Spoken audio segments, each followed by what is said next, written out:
Hello students, today I will be discussing about dislocations.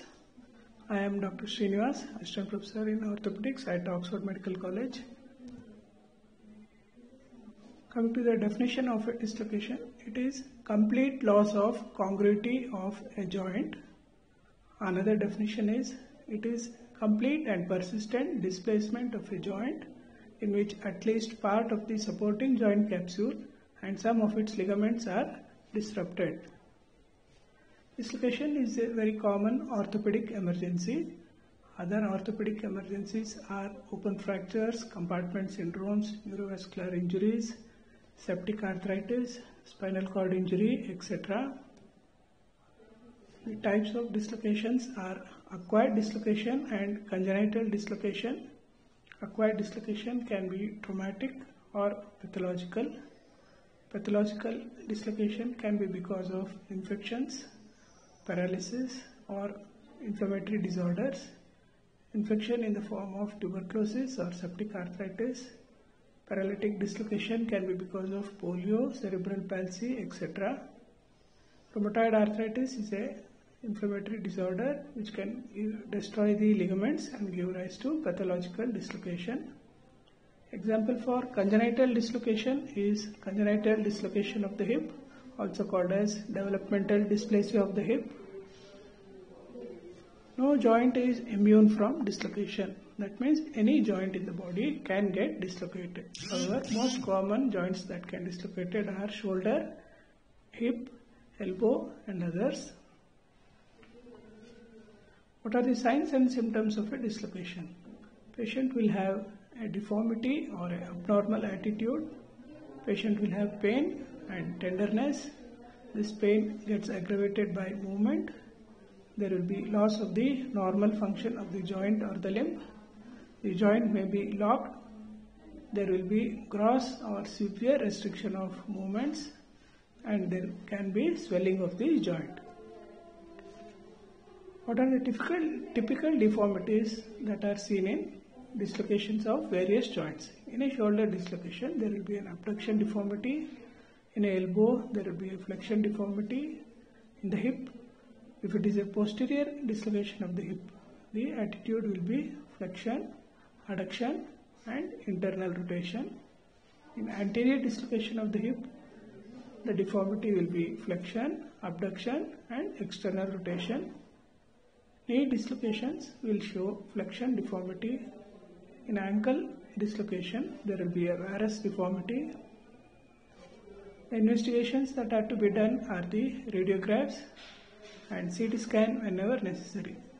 In radiographs, always get an AP view and a lateral view, and sometimes special views might be needed. What are the principles of management of dislocations?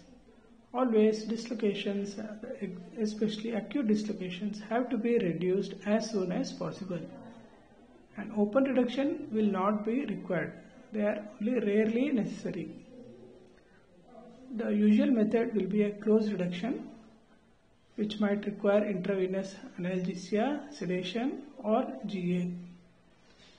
Closed reduction should be attempted first for all uncomplicated dislocations. Excessive force should not be used during closed reduction because forceful manipulation may lead to fracture. Closed reduction fails when there is interposition of soft tissue or a bony fragment or buttonholing in the capsule. When closed reduction fails, open reduction has to be done. Remember, dislocations are always an emergency. The reduction should be done quickly and promptly. Reduction might need general anesthesia or sedation. In dislocations, the swelling is less when compared to fractures. And movements will be more restricted than in fractures. Closed reduction will be sufficient in most of the cases. Open reduction will be required only when indicated. The reduction technique should be gentle. The pain will not subside by splinting, unlike in fractures. What are the complications of dislocations? They can be acute or chronic complications. Acute complications are because of injury to the peripheral vessels and nerves. Chronic dislocation can give chronic complications are unreduced dislocations, recurrent dislocations, secondary osteoarthritis, which is traumatic, then joint stiffness, avascular necrosis, and myositis ossificans. Now I will discuss about only shoulder dislocation in detail. The types of dislocation can be traumatic or atraumatic. Another classification is anterior, posterior, and inferior dislocation. Anterior dislocation is the majority, seen in 85% cases. This shows the X-ray of anterior dislocation of the shoulder. We can note the head of the humerus is dislocated anteriorly. Normally it should be situated near the glenoid. This X-ray also shows anterior dislocation of the head of the humerus. Clinical symptoms are there will be severe pain. The patient holds the affected limb with the normal limb, and it will be by the side of the body. There will be an attitude of abduction and external rotation. The patient will not be able to touch the opposite shoulder. So that is, Dugas test will be positive. Local examination. There will be prominence of the acromion, presence of sulcus sign. The head of the humerus will be palpable anteriorly. The neural integrity of axillary nerve and musculocutaneous nerve should be tested. Regiment bad sign will be positive if the axillary nerve is injured. That is, the lower half of the deltoid becomes anesthetic. Apprehension test. This test is performed by doing abduction and external rotation. Reduction of the joint should be done prior to this examination. Upon doing this manipulation, patient will feel a sensation of instability and pain in the shoulder. He will be afraid that the joint will get dislocated. If this is there, then our apprehension test is positive. The other signs in anterior dislocation of the shoulder are Hamilton ruler test. Here, the ruler, when placed on the lateral aspect of the arm, in case of a dislocation, since the head is dislocated anteriorly, the ruler can touch the acromion as well as the lateral epicondyle. In a normal person without dislocation, it does not touch the acromion because of the normal position of the head with the deltoid bulge. Dugas test. Dugas test is performed by asking the patient to touch the opposite shoulder with the affected upper limb. In case of dislocation, patient will be unable to do this. Calaves test. Calaves test means the vertical circumference around the axilla, vertical circumference of the shoulder will be increased. This is Calaves test is positive. Coming to the X-ray, we have to take AP view, lateral view and special views. The AP view has to be taken in 30 degrees to the sagittal plane. This is the correct method. This is 30 degrees to the sagittal plane. This is the wrong method. It should not be in the sagittal plane. And this is the normal X-ray when taken in 30 degrees AP view. This is the AP view to be taken for shoulder. This is the axillary lateral view. This is the X-ray image. A normal person, the head of the humerus will be situated within the glenoid cavity. There are 24 techniques that are described for reducing a dislocation. However, the most common techniques used are the Cocker's method, Hippocratic method, Stimson's gravity method, and some use Prakash method. I also use this method in few cases. Cocker's maneuver. You can remember this maneuver by remembering the mnemonic TEAM. T stands for traction, external rotation, adduction, and medial rotation. In a modified Cocker's method, traction is not used. Traction counter-traction method is another method of reducing the shoulder dislocation. This is the Hippocratic method, where the surgeon uses his foot and keeps it in the axilla for counter-traction. Recording method.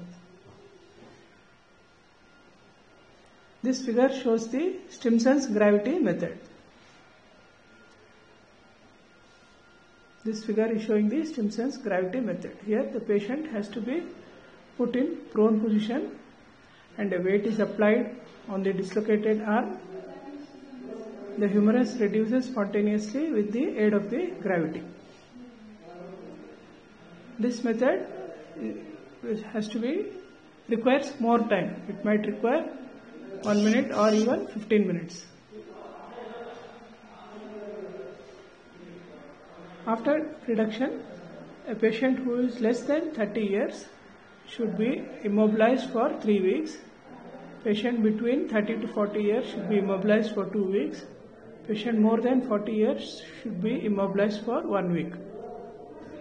In case of atraumatic instability, immobilization is not required. Posterior dislocation.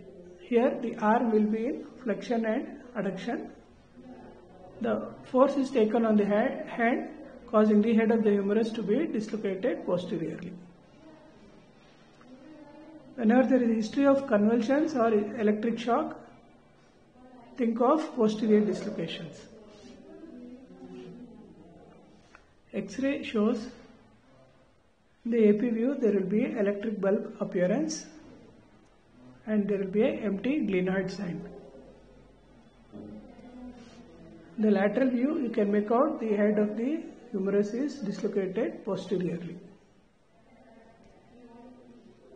Treatment of posterior dislocation. Under GA, reduction is done by pulling the arm in adduction to disengage the head, then laterally rotate and push the head anteriorly. Immobilization is done in external rotation and abduction for 3 weeks. Recurrent dislocations. Recurrent dislocation means the dislocation is happening repeatedly.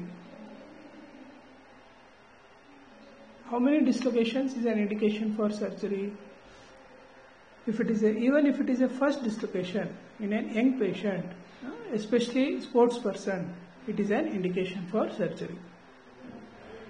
Otherwise, 2 times dislocation is also an indication for surgery. The various surgeries among the most commonly done are the Bankard's procedure, Putty-Platt procedure, and the Bristol-Etterjet procedure. Another method is the arthroscopic repair of the Bankard's repair. Coming to hip dislocations. Hip dislocations can be an posterior dislocation type or anterior dislocation type or central dislocation type. Mechanisms being, for an anterior dislocation, a hit from behind will push the head of the femur, will dislocate it anteriorly. Posterior dislocation is seen in a dashboard injury where the dashboard hits the knee and the head of the femur dislocates posteriorly. In central dislocation, the force is from lateral aspect from the greater trochanter. It pushes the head of the femur into the pelvis through the acetabulum. Clinical features. Patient gives history of trauma. The attitude. This is the typical attitude. Just remember this image. You will know. Flexion, adduction, and internal rotation is the deformity of the affected limb, and movements will be grossly restricted. This is the X-ray showing posterior dislocation. This X-ray shows anterior dislocation of the hip. Reduction technique.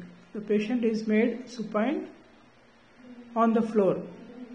This reduction should not be done on the patient's bed, and general anesthesia might be required.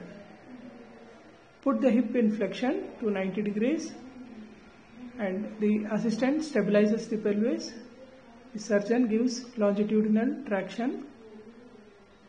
Sometimes adduction and internal rotation might be required for reduction. After reduction, the patient is put on a skin traction for 3 weeks and full weight bearing is permitted after 6 weeks. Thank you all for your attention.